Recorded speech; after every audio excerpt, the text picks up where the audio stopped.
5 greatest conquerors in the history of mankind. For thousands of years, human history has been written not only with a pen, it has been carved with a sword. Kings, emperors, dictators. Some came with promises of peace, others with a hunger for conquest. But they all had one thing in common: an unbridled thirst for power and the ability to change the map of the world with a single command. In this video, you will see the 5 greatest conquerors who left behind not just ruins and empires, but a legacy that still influences politics, culture, and geography. Who destroyed entire civilizations and created a new era? Who led thousands without GPS, the internet, or logistics? And why are some of them still revered as heroes, while others are cursed? This is not just a collection of names. This is the mechanics of power, the anatomy of control, and the psychology of a conqueror. Each of them changed the course of history, and each had their own price for glory.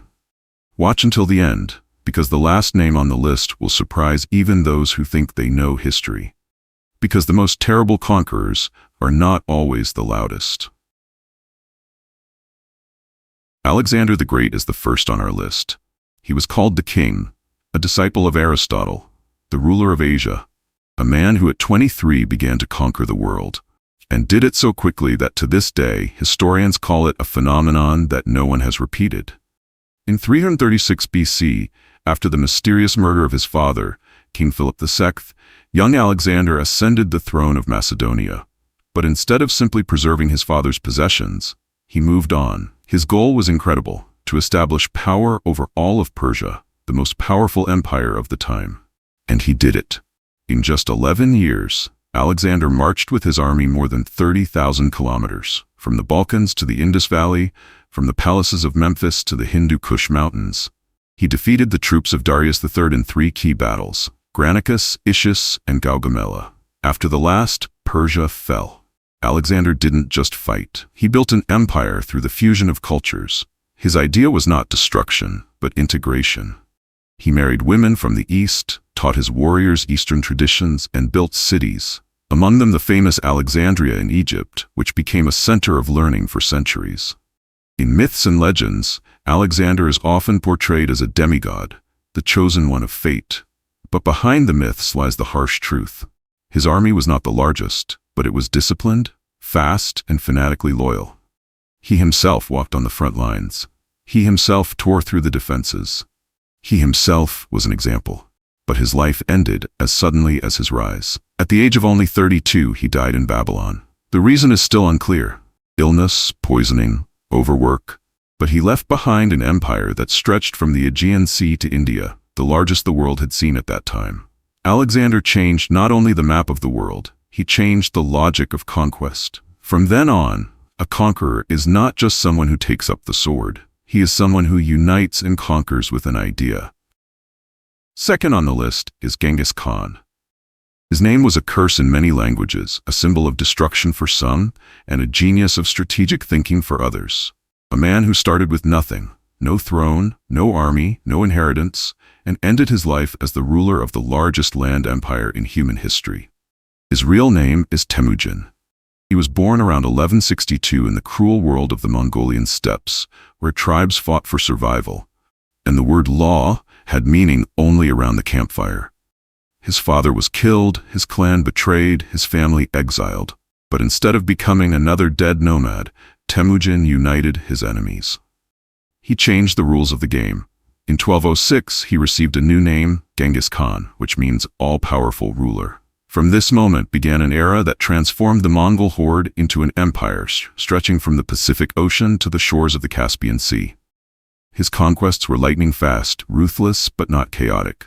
Genghis Khan created a new military model that amazed Europe and Asia. Mobile units, strict discipline, encrypted signals, espionage intelligence. He did not just destroy, he built a controlled system with a clear hierarchy, laws, yasa, and an imperial post connecting thousands of kilometers. In Central Asia, his troops defeated Khwarezm, mercilessly destroying Samarkand and Bukhara. In China, he began a long campaign against the Jin dynasty, which lasted until his descendants. Every city that resisted disappeared. But those who submitted received protection and order. The cities were destroyed, but the caravans moved on. Libraries burned, but laws regulated trade. In the conquered lands, Genghis Khan established religious tolerance, protection for merchants, and even diplomatic protocol, rare qualities at the time. But despite the scale, he remained true to the steppe code: simplicity, loyalty, responsibility. His personal tent was more modest than that of many of his subjects. He shared the spoils, taking no more than the law permitted. When he died in 1227, the circumstances of his death remained a mystery. But his descendants expanded his empire even further, to Hungary, Baghdad, and Beijing. The empire founded by the wind lasted for more than a century. Genghis Khan proved, you don't have to have a throne to create an empire. You just need willpower, strategy, and absolute vision. Third on the list is Napoleon Bonaparte. Born on the island of Corsica, he became Emperor of France. An artilleryman by training, a genius of strategy by nature, Napoleon proved that a true conqueror does not necessarily have to be a descendant of the royal family. It is enough to have the mind, will, and the ability to see the battlefield before the first blood is shed.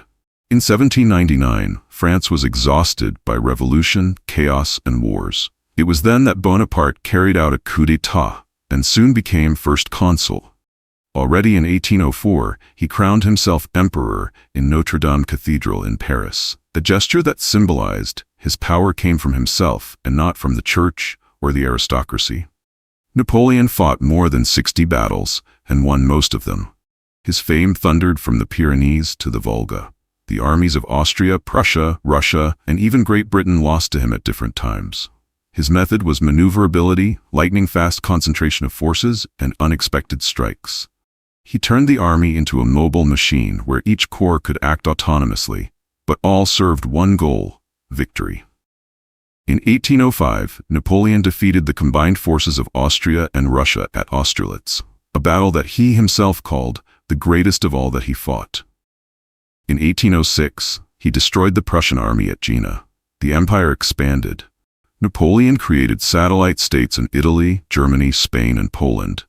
But he was not only a commander. His Code Napoleon became the basis of modern civil law in many countries. He reformed education, finance, and administration. Even his enemies recognized that after him, France became a modern state. However, no emperor is invincible. In 1812, he made a fatal campaign in Russia. Of the 600,000 in the army of the Grand Armada, tens of thousands returned alive. Frost, partisans, strategic retreat, everything worked against him. And although he was still returning to power, his end was inevitable. In 1815, Napoleon lost his last battle at Waterloo. He was exiled to the island of St. Helena. There, in isolation, under strict supervision, he died in 1821. But even in exile, his image did not disappear. He remained in legends, literature, music, political thought. He was feared, admired, copied. Napoleon changed Europe not only with conquests, but with the very idea of a centralized state with universal laws. Fourth on the list is Constantine the Great, the man who not only united a divided empire, but also changed the direction of the entire European civilization. A conqueror whose greatest victory was not the ruin of a city, but the creation of a new center of power, culture, and faith. Constantine was born around 272 into the family of an officer. At that time, the Roman Empire was torn apart by internal wars, the ambitions of pretenders, and a crisis of power. In 306, he became Caesar, the ruler of the West. But he aspired to more, not a part of the empire, but the whole. In 312, before the Battle of the Mulvian Bridge, Constantine saw a sign. Above the sun, a cross and the inscription, "In hoc signo vinces," by this sign you will conquer. He ordered Christian symbols to be applied to the shields of his soldiers, and won a brilliant victory over Maxentius. This was a turning point. From then on, Christianity ceased to be persecuted. In 324, Constantine finally defeated his co-ruler Licinius and became the sole emperor of Rome. He did not rule from Rome, but founded a new capital, Constantinople, on the site of the Greek city of Byzantium. It was a new type of city, Christian, majestic, built as a second Rome, and it was this city that would later become the center of the Byzantine Empire. But Constantine was not only a conqueror of lands, he was a conqueror of the future. His Edict of Milan in 313 guaranteed freedom of religion for Christians. He convened the First Council of Nicaea, a gathering of bishops from across the empire that laid the foundations of Christian dogma. He did not just allow Christianity, he made it a pillar of state power. His military campaigns in Britain, Gaul, Moesia, against the Goths and the Sassanids were successful, but he realized that the duration of power is ensured not by the sword, but by structure. He streamlined the administration of the provinces, restored the economy, strengthened the army, and introduced a gold coin, the solidus, which lasted for centuries. Constantine died in 337, and before his death he was baptized, becoming the first Christian emperor. He was called equal to the apostles, the new Augustus, and his legacy is not just walls or laws, but a whole new era, Christian Europe. Fifth on the list is Attila. He was called Flagellum Dei, the scourge of God, a name that was proclaimed with horror in Rome, Constantinople, Gaul. A ruler who did not create libraries, did not issue laws, did not build temples. But as soon as his rider appeared on the horizon, and entire nations abandoned cities, left villages, and hid treasures. Attila was born around 406 into a family of Hun leaders. The Huns are a nomadic people from the east who were raised in the saddle and war from childhood. After the death of his uncle Rua, Attila became co-ruler with his brother Bleda, and later, the sole ruler. And he turned the tribal union into a real barbaric supercontinental apparatus of destruction. His campaigns against the Eastern Roman Empire began with threats and blackmail. Attila demanded gold, titles, and land. And when the empire refused, he attacked. More than 70 cities were destroyed, including Sofia, Philippopolis, and Arcadiopolis. In 447, he was already within marching distance of Constantinople, and only fortifications built by order of Flavius Aspar stopped him. But Attila did not stop there. In 451, he invaded Gaul, the territory of modern France. One of the greatest battles of antiquity took place there, the Battle of the Catalonian Fields, where a coalition of Romans and Germans, led by Aetius, gave him a decisive rebuff. This was not a defeat, it was a stoppage of the elements. But even after that, he returned even stronger. In 452, Attila was already standing under the walls of Rome. The city was defenseless. Then Pope Leo I himself came to him, and a mysterious meeting took place. What was said is unknown, but Attila did not take Rome, he turned back. Historians still argue, was it a diplomatic triumph, a sign of fatigue, or illness? But the result, the city survived, and the legend of Attila became even louder. Attila died unexpectedly in 453, on his own wedding day.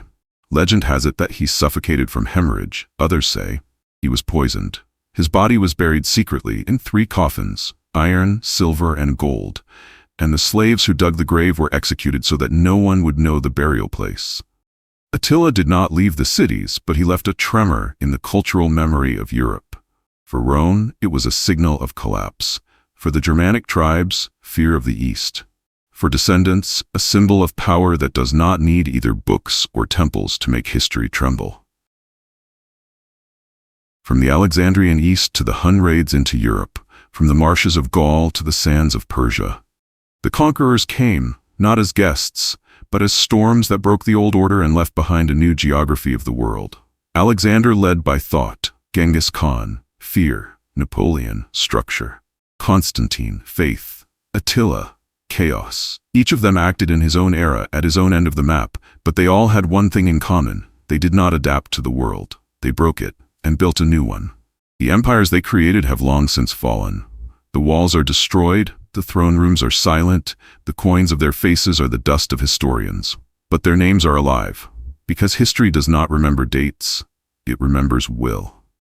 Subscribe to the channel if you believe that the past is not ashes, but fire. And write in the comments, whose sword, in your opinion, changed history the most profoundly? This was a list of the greatest conquerors of humanity. But history is not over yet, because somewhere someone has already been born whose shadow is only just approaching.